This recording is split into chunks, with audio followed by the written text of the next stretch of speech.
Hey guys, how you doing? It's just me here. I didn't get a video out today. It's Thursday night, about 6 o'clock. Crazy day here in central PA. Weather, a storm came through, and what was weird about this storm wasn't it was any more severe than other storms, but the timing of it was. A lot of times storms happen when it cools down overnight, and they start in the middle of the night and go through the morning, and a lot of times they stop in the morning, roads get cleaned up, but schools are either closed and people don't go into work. Today's storm didn't start till about 10:30, so everybody went into work. Um, Jobs don't let you call out on a forecast. And then when they started getting sent home, the roads were a complete travesty. Central Road here in York, where I live, major thoroughfare highway, closed down because of the multitude of accidents all around. It took people 2 hours to go like 4 miles. It took me 2.5 hours to what's normally 25 minutes. So those folks here in Central PA, certainly hope you get home safe. There may be people stuck out there on the road, just stranded still, and there's nothing worse than just getting stuck in your car for hours on end when you're in one of these storms. So certainly my empathy for those folks. I got home after a long day, and I was up since 2 this morning. Got the kids dinner. I'm gonna have to go out and shovel and do some things. So it's gonna be hopefully a quick video and a long night. So I gotta then get to bed and get back and do it all over tomorrow morning again. So, but I'm glad I found a job in my chosen career and all that good stuff. There's two groups of folks I want to recognize tonight, if I can. One is a group of people you may not fully realize or appreciate what they do. So I'm going to try to call some attention to them. I've done it before early on in my journey because I really I think respect is everything, and these guys and gals have my utmost respect. The other group, though, is a group that I just read about. But my biggest pet peeve isn't what other people do. It's hypocrisy. Just say who you are, be who you are. Don't pretend to be something different. Don't say one thing and mean another or do another. So I despise hypocrisy. And the story that came out a couple of weeks ago, and I'm going to retell it from my memory, so if my facts aren't correct, don't hate on me, go look it up. And there's a mall in Memphis, Tennessee, that apparently has an unposted dress code policy. It says no hoodies. And the story goes, a couple of weeks ago, mall security approached a young African American male wearing a hoodie, and I don't know what transpired, but essentially they basically, I want to say, arrested him, assaulted him, had him down on the ground, and I think he got arrested for violating this rule. And there was a Caucasian man there filming it to kind of say, hey, and I think he even tried to defend him and stand in for him and say, what are you guys talking about? There's no posting of this rule. And in trying to record it, he too got assaulted and accosted by the security guards. I believe got arrested as well. So that's a story, but that's not who I'm trying to recognize. So apparently 4 young ladies got together and said, you know what, let's just test it ourselves. That's what I kind of tried to do on my own journey, was test people humanity, see how people react. So these 4 young white girls got together, and they all had on hoodies, and at times they had their hoods up, at times they had them down, and they walked around this large mall, 2 floors, and I think they acknowledged they were approached a couple of times very politely with a simple, hey, we'd appreciate it if you put your hood down. And they wanted to see how people would react to them. And the girls even acknowledged, we knew we wouldn't get bothered, and it's part of the white privilege people talk about. So I'm not here to judge. I'm just sharing the story with you guys. You make what you want out of it. You think you judge what you want. But again, I really applaud these girls for saying, hey, let's go see. Instead of people claiming this or claiming that, let's go see for ourselves. So they went around the mall, and as I said, they acknowledged that they were asked a couple of times, but nobody threw them to the ground. Nobody called the police on them. So I just think it takes some courage. I'm not saying a tremendous amount of courage, but it takes some courage. But it also takes a certain amount of I guess maybe courage, chutzpah, balls to be able to say, hey, look, you know what? Let me go see for myself. Because now, you know what? They'll be able to not only tell their friends and show people online, but they'll tell their kids and their children, look, this is an experience I had. Here's what happened 2 weeks earlier. Here's what happened when I went out and did it. So much props and kudos to them for doing that.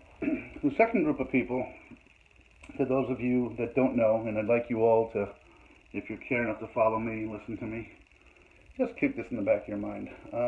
My previous career, a large portion of it had been in what we call the home delivery business.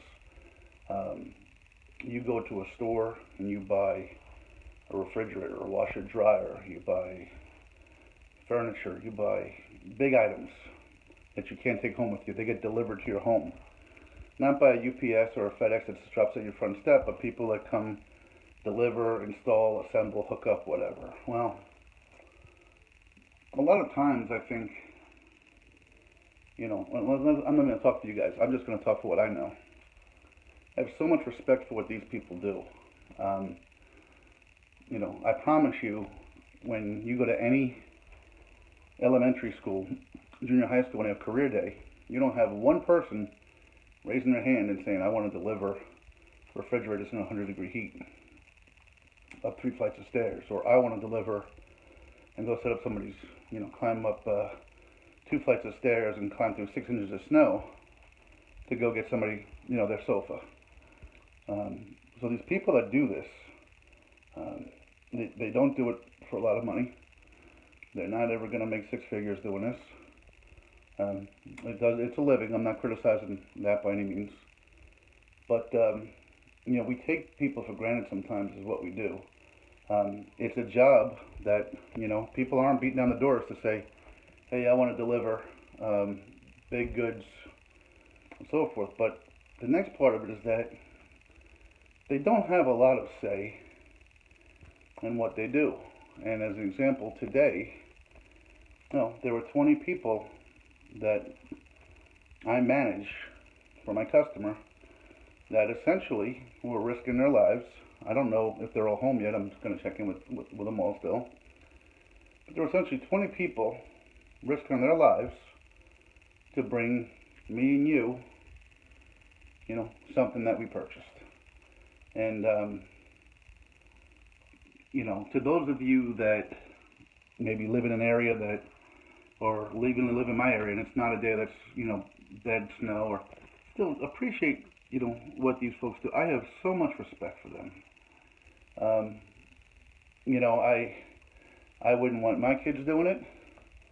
But it's one of these unheralded professions that we pay for it as a customer.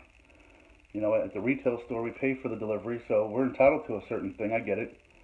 But at the end of the day, they're bringing you, a tangible item. And all I'm saying is, if you know me and you get a delivery, just keep in the back of your mind that they're doing a very hard, very unrewarding job and career, because they can do 100 things right, and the minute they do one thing wrong or make a mistake, the industry just kind of jumps on.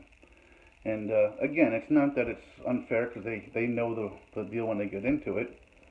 But again, I just have great respect for these guys and gals that do this. They do something that I could never do. And for that alone, I give great respect. And on that note, I'll add one more story in there I had heard. So there was a flight. I'm not sure where a flight was leaving. But when I fly, the purpose of my flight is to get from point A to point B and get there on time, because I've got a business meeting or a friend or a family member that I'm meeting. Would I like to have all the bells and whistles? Yes, but ideally, I'm going to board something here, and 4 hours later, I'm going to be 2,000 miles away and on the ground. And to me, the biggest thing is just land and get me there safe. I'd love to have elbow room galore, and I'd love to have posh seating and wide seating and a movie and a warm pillow and blanket. But anyway, I talked last week about an airline situation. Well, apparently the story goes like this. A guest had set up for a window seat, but when he got to the window seat, there was no window there. And that could happen for a lot of reasons. They could have changed the planes, the formation, whatever. But Apparently, as the story goes, this person, and this was witnessed by another passenger, wasn't polite, just told the flight attendant, "Get me a window seat," rather rudely and bluntly. And why it's kind of gone viral is this flight attendant, I think it was a flight from maybe England or New York to China. So she went in the back of the plane, took out a piece of paper, drew essentially what looks like a window with some puffy clouds and some water down below, and taped it right to the wall right there where this customer was.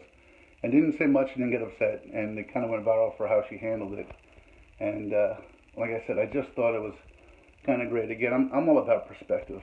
And as far as I know, you don't pay anything extra for a window seat. I know you requested one. I get all that. At the end of the day, you just want to end back up in China or wherever the flight was destined to. I mean, you know, how many people in a window seat actually get to see anything but some clouds and water or land that they can't even recognize, right? But it was enough to have this person treat another human being, you know, like it's their personal servant. So I thought the response was great. And again, these are the little things in life that I just have to question. Really, what's important to people? Is that window seat so important that you're rude to somebody else? I mean, isn't what's more important getting to? I can understand if you pay for a first class seat and you don't get that and you're upset. I get all of that.